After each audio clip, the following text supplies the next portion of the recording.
Okay, good morning, traders, and welcome to this live intraday strategy webinar on SB Trade Desk. Today is Thursday, March 18th. Good morning to you, Jay, Steve, Ted, everyone in the room. Pleasure to be here on I guess, the day after the aftermath of the FOMC interest rate decision. Really interesting price action, guys. We got a lot to cover. So I'll take a moment just to talk about um, the Fed release and what that means, really. We'll take a look at the 10-year treasuries. We'll take a look at DXY, sterling, gold, SPX, euro, dollar CAD, dollar Swiss, Aussie, Kiwi, and SPX. We got a full loaded chart today, or a list today, rather. So let's jump right in. As always, guys, any questions or trade setups, feel free. So what did the Fed say yesterday? Man, oh man, I could do a whole webinar, guys, just on these two graphics. Here's the Fed's projections as they came out yesterday, showing you a rise in expected GDP for 2021 is 6.5%. And more notably, core PCE, the Fed's preferred inflationary gauge, at 2.2%, upward revision there from 1.8. So what's this telling us? Well, Federal Reserve members are counting in better growth prospects, whether that's from the reopening, whether that's from stimulus, or whether that's from vaccines. Take your pick. They're counting better strength, better growth. Inflation, 2.8% versus the 1.8. You know that the Fed's trying to run above 2%. They're calling 2.2 this year and 2 next year. Now, you heard Fed take, that guy was talking out of both sides of his mouth all day. He takes a stance on this as this is just transitory. Doesn't mean that inflation's coming. Doesn't mean that deep-rooted true inflation is rearing in the market. So they're willing to bypass. Well, if you're looking at this and you're willing to bypass this as transitory, and you're looking at unemployment of 4.5%, well, that kind of works against the argument for more stimulus, for further easing, for continued lax policy, which is contrary, guys, to what you hear in all the headlines. All the headlines, oh, it's ultra dove, based on what? They're seeing better growth, they're seeing better inflation, they're seeing better employment. So let's say maybe, Mike, you're looking too deep into this. This is just projections. None of these things are real. All right, cool. Let's look at the dot plot. Well, that changed too. Not only did we see only one member in December expecting any hike this year, now we see 4. And in fact, that one member, not only does he see a hike, but he sees a hike to over 3, what is that, over 0.5%. So we're talking about like between 0.5 and 0.75. So what, 50, 75 basis point hike? That's a stark difference from what we were looking at in December. Even 2023, longer term, you're looking at the really big build into the 1% region from Fed policymakers. Obviously, terminal rates remain completely unchanged. That dot plot's almost identical. So my point being, guys, is the story that the headlines ran with yesterday, the story that you saw slapped all over Bloomberg and CNBC and all these financial news publications, was that it was a dovish statement. I beg to differ, right? So forget me, forget what the what the headlines say. What does price say? So let's jump right into it. If that was the case, I showed you this chart in the webinars. I've showed you this chart multiple times. This is the 10-year Treasury note, and we highlighted 169 into 167, big resistance zone. And even as Fed came out yesterday, this rallied right into this region, faltered, and started to pull back. And I was saying that's the level we want to watch. The result of this, statement, we want to see what kind of reaction happens here. Well, my friends, here is the 10-year now. Broke right through. Not only did it break right through, it accelerated, which is exactly what you want to see. And now we're faltering again near uptrend channel resistance. Next lateral level of significance, guys, doesn't come in until up here at 180. So what does this mean? If treasuries are moving higher, that means people are loading into treasuries, right? Or offloading treasuries, inverse yield to price. And Does that bode well for the dollar? Typically, you would think it would bode well for the dollar, but we're at resistance, okay? So something to take note of there as far as what the risk markets, what the smart money is saying. Taking a look back down at dollar, let's take a quick segue into what the DXY looked like. Here's what it looked like before the release. We were setting up a real tight opening range right above the weekly open. We were looking for a reaction here. Obviously, the weekly opening range resolved yesterday to the downside, slammed into support. Then what happened? We're right back unchanged on the week, as if FOMC never happened. So be careful, guys. Be careful taking the headlines or taking anyone's fundamental analyst or whatever and taking that and running, because it's just the initial reaction, like I always say, is not always going to be the pure play. So we're back where we started, right? We're essentially unchanged on the week. As far as I'm concerned, this did look like an opening range break yesterday, but I'm looking at this range right here above that key 91.24, 91.32 level. Look for a break of this weekly opening range. Look for a break of this weekly opening range. The daily chart's kind of messy. Here's what it looks like. So if we were looking at this as sort of a topside breach of this downside formation, it kind of all got jacked up with what we've been doing for the last 3 days. So I'm just holding this clear conscious 91.24 near-term support, and we'll see if we can't hold here. We'll see if we can't hold here. At the end of the day, if this does break, you're looking for a drop back towards slope support. It's like 90.65 into 90.50 would be a 618 of the entire rally. But it's make or break here, and I don't necessarily buy that the Fed was ultra dovish yesterday and this is just disastrous for the dollar. Not only did the commentary not suggest that to me, guys, but price is not saying that. Plain and simple. Okay, so a little bit of a murky picture here, kind of range bound. Expect more chop on DXY. Unfortunately, for Euro's part, you're basically looking at the similar scenario. Here's what Euro looked like right before the release. A little downside channel here. Ultimately, we're looking for a fade and exhaustion high ahead of 120, ahead of 120.30, ideally ahead of this zone. Was this it? Maybe a little bit ahead of schedule, right? So I was hoping to get a little bit more stretch here. I'm not in this. I was looking for a fade off this region. So we're back here again. Wouldn't you know it? Not only are we unchanged, but we're now lower on the week.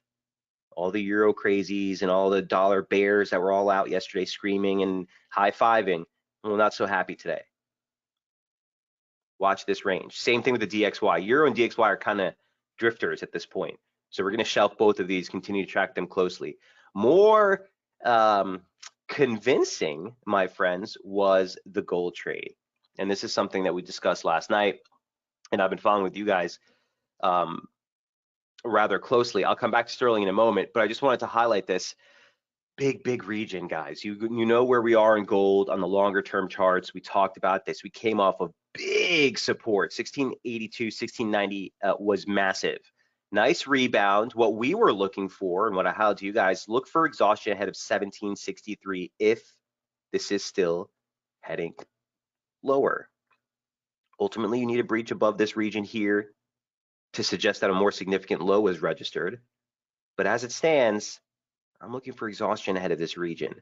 So weekly chart, again, this doesn't have anything necessarily of note. We'll want to look at this into the weekly close tomorrow. Here's the daily chart. As it stands right now, and again, it's going to be really important how we close today, but we are threatening an outside daily reversal off the highs. Right? If we push below 1723, 1720s, that would mark an outside daily reversal. That would be bearish. Here's the last time we made an outside daily reversal. Here's the last time before that. Here's the last time before that. Right? Don't take my word for anything, guys. Always look in the price and see if what I'm suggesting is visible, if we can actually identify something like that. So I'm watching this very closely. I'm not interested in any long positioning. I do think if we do post that outside daily reversal, it would be a nice short signal back towards 1690 and below. 1650 is really the big region. That's 2 equal legs off the high. So even if the entire 2020 decline was corrective, you would still leave room for 1650 before before resumption of the broader uptrend. Here's the intraday chart. The uptrend that we've been following on the near-term charts, holding pretty well. That failed right at the upper parallel last night. We pushed higher one more time, failed at the 75% line, broke the median line. Here's uptrend support and the objective weekly open. That's 1726. Anything below this, my humble opinion, again, would mark resumption and would threaten a larger decline here in gold. Any questions?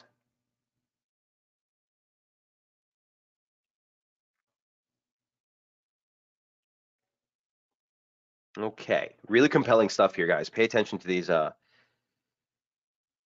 gold moves. That's one. That's two, three. Here's sterling. So the British pound, obviously the BOE came out earlier today. No change on rates. They did pledge and say they won't really tighten until there's clear evidence of a significant progress in inflation. So very similar commentary. Really clean move as far as the rebound is concerned, but we failed at big resistance, and I was highlighting that yesterday. So this whole zone between 39.72 specifically and 39.94, you had a longer dated 100 extension up there. We've been watching that for a while. This actually ends up being two equal legs right off the weekly low, okay, and upslope resistance. You can see what we did there in overnight trade. So where does that leave us on sterling? Well, to be quite honest with you guys, I'm kind of scratching my head. I do think sterling is a bullish trade on the longer term. It's been very resilient despite dollar advances that we saw. And I think broader speaking, you're at a pretty big inflection point. Again, if we take a look at where we are sterling on the daily chart, let me just show you the live ones. Here's the daily chart. Contractionary range, lower highs, higher lows, possible. Looking at this in the weekly standpoint, former slope resistance breached, accelerated run. Here's support, here's support. This is your range for sterling. It's 38 into 39.95. It's 200 pip range. But that's what we need to clear. For the last 3 weeks, we've been contracting in that range. So it kind of gives you a broader picture of where we are. Again, if it does resolve lower, 36.75, 34.94 would be looking for an exhaustion low, ultimately for the resumptive trade. But certainly for sterling, it's a little bit different of an animal. Again, the monthly opening range here is intact. That's one thing I did want to highlight as well. That's the same 200 pip range I just noted, guys. So the entire March calendar has been defined by this 200 pip range. And here we are again in the near term price. So if the dollar pops and gives us a little bit of a relief rally from some of the downswing that we saw yesterday, could see sterling sink down a little deeper. As I noted in yesterday's report, I'm constructive on this one while above today's, or yesterday, not today's, but yesterday it was yesterday's low, right? So even if we dip down into 38.50s, that's the level. If we break below, you'd start to think, okay, sterling's got the next leg lower. All things held constant, guys. It's a monthly opening range that hasn't broken yet. So again, some lateral motions here on one of the majors, hoping to see a little bit more definitive price action on BOE, but we didn't quite get that yet. I'm going to take a quick segue because it was on yesterday's piece on the SPX. There's really not much to update here, except I'm just amazed that the same slope hasn't changed one bit and it continues to hold. Guys, this is the same slope we've been shown for 3 weeks almost. We're still there. We're still there, right? If that was ultra dovish, like everyone said, and that, oh my goodness, the Fed just said that they're going to keep rates low and that they're diminishing the inflation concern by saying it was transitory.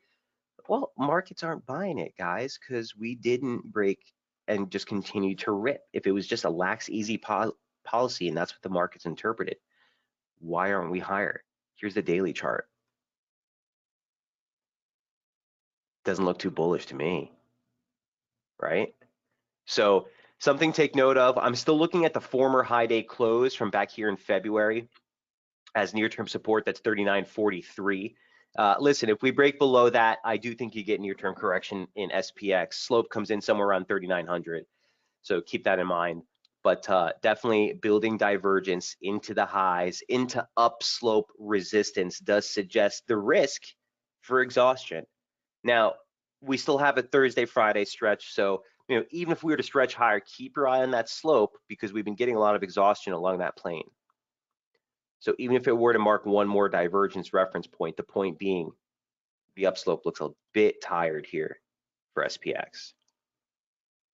If we do breach the median line, the next lateral level, by the way, is 40.80. It's a 618 extension. So I do expect that if we do breach, you would likely see a more accelerated run.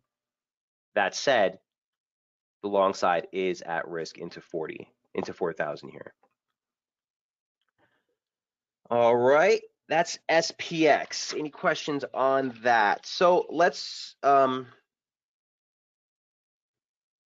guess we covered Euro as well. Here's dollar CAD.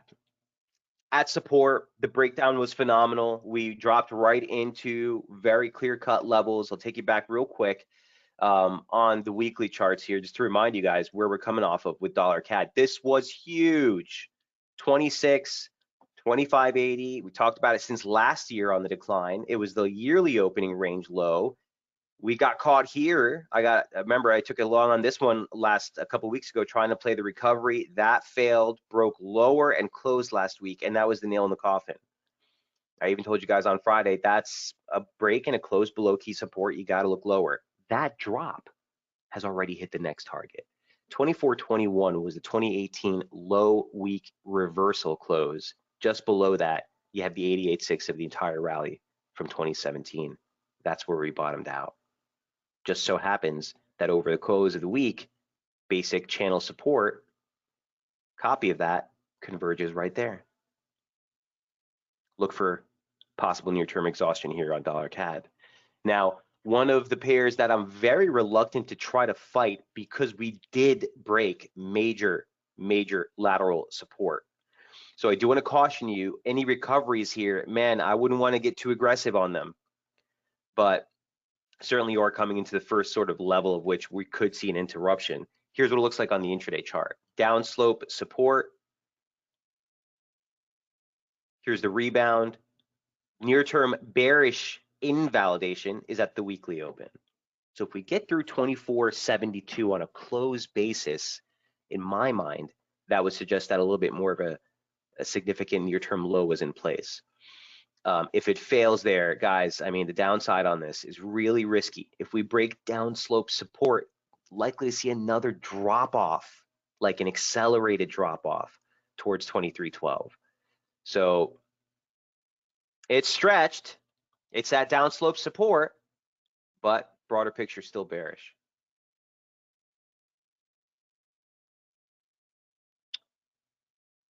Any questions on dollar CAD? Number 7.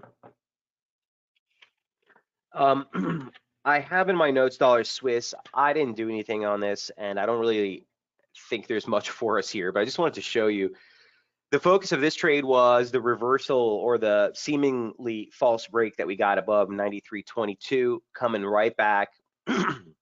Excuse me, I was kind of hoping to get a full-on correction here to get us to move down towards 91.80, which would equal 2 equal legs off the high. This one's even more so a weekly opening range than the others, guys, because we never even maxed the highs. So I'm going to shelf this one right now. Here's the longer term Swissy. It is a level that we were watching. Again, there's that false break and pullback. Could this spend a couple more days dribbling lower, maybe a breach? It's just not the cleanest setup. It's a breakout, and like I said, the breakout is really good. A little bit of an exhaustion trade. Do I want to try to play this short? No. I'd rather use a larger decline to try to get back on the long side. But there's nothing for us here right now. So keep the powder dry and Swissy.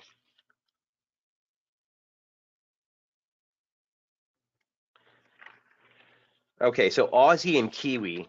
Aussie ran into resistance and failed. Here's Aussie. And here's what Aussie looked like earlier in the week. Dollar CAD levels unchanged, Swissy levels unchanged, guys. Here is Aussie. So March open support held at 77.10. There's the break and failure at key resistance. Don't take my word for it. Here's the level, 78 to 78.36. Here's your yearly open. Here's the breach.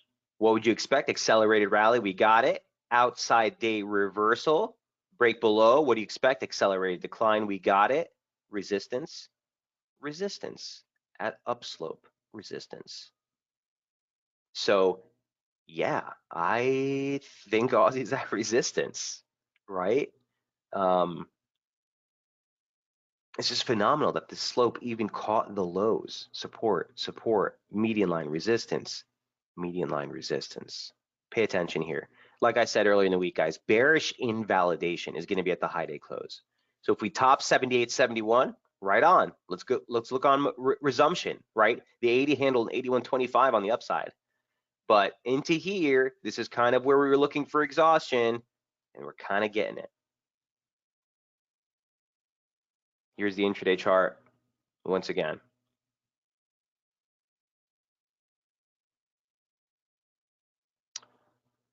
Let me just see what this looks like, by the way. Give me 1 sec.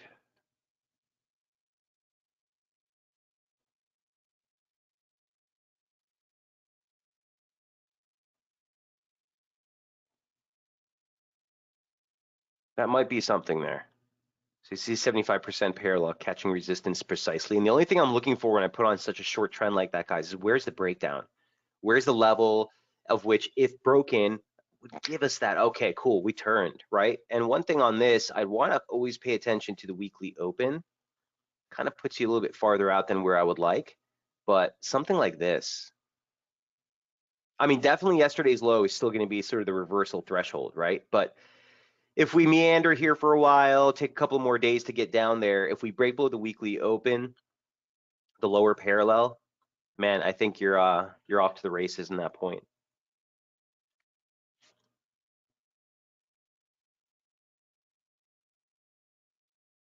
And one more thing I just did want to add, bear with me 1 second. I want to see what this extension looks like. Okay, so even if we were to complete 2 equal legs, let me clean this up for a second. Bear with me, guys.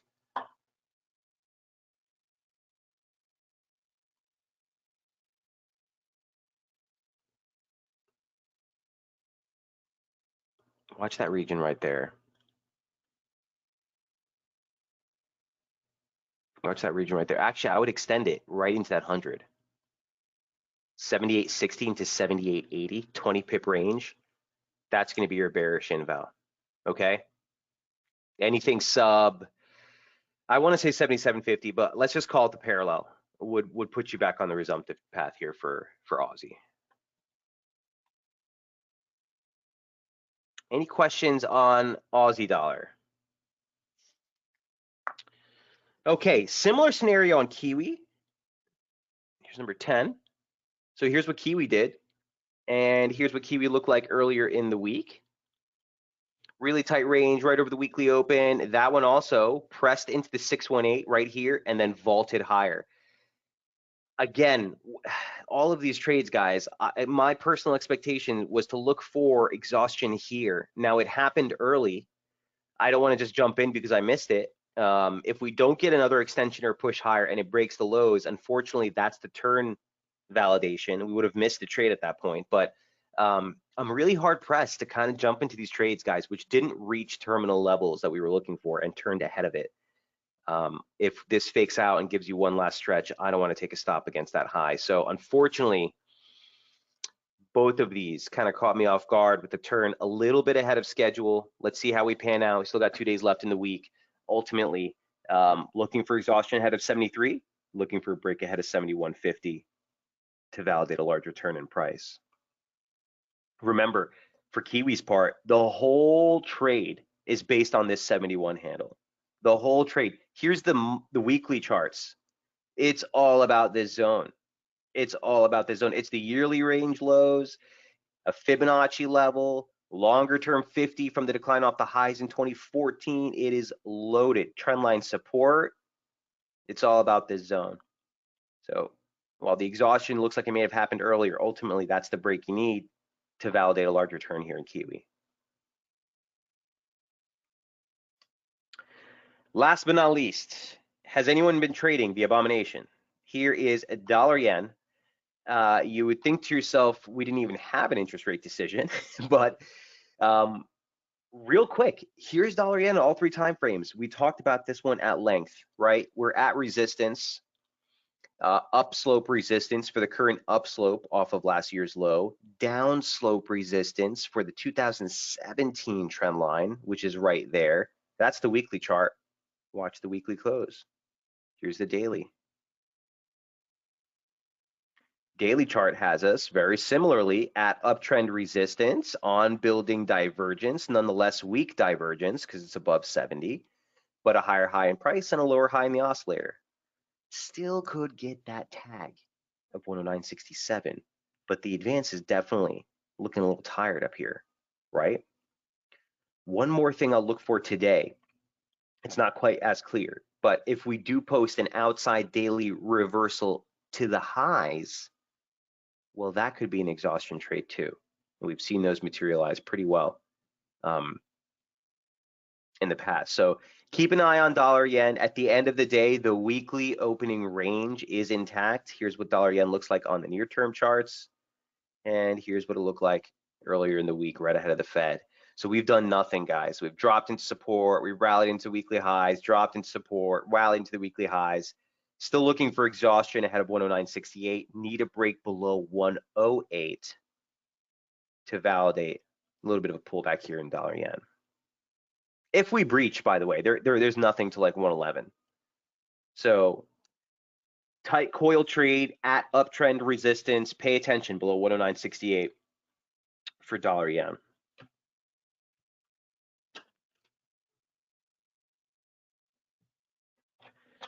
Last but not least, quick look at Bitcoin. So I just wanted to highlight again this amazing formation, which continues to hold. No clarity on Bitcoin unless you max out 61,878 or you verify a daily close below 54,615. This is all noise in between, guys. So you're sitting on uptrend support. You've been testing that uptrend support for over 2 weeks. Actually, since the beginning of the month. Here's February. And a breach above the high day close, above that 1618 extension. 61,880 is what you need to get the resumptive move and the breakout here in Bitcoin. Till that happens, guys, watch out.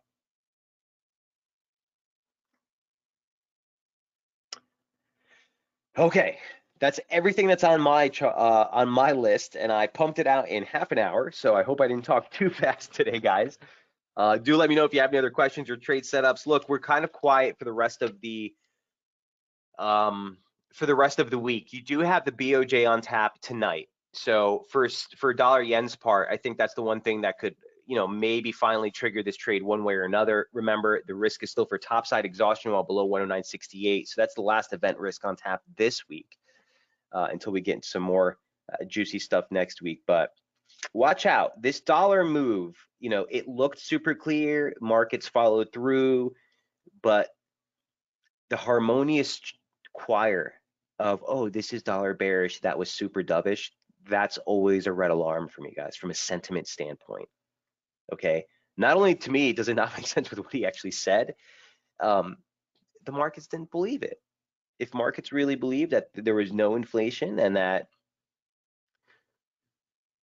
the Fed's not going to move on rates and that everything's staying still and blah, blah, blah, well, I don't think we would have seen some of the moves that we've been seeing and the recovery and the reversal of all the dollar majors that we saw move yesterday. So keep that in mind. We'll pick things up back on Monday. Hopefully we get some gyrations into the close of the week here, but keep some of those trades in mind.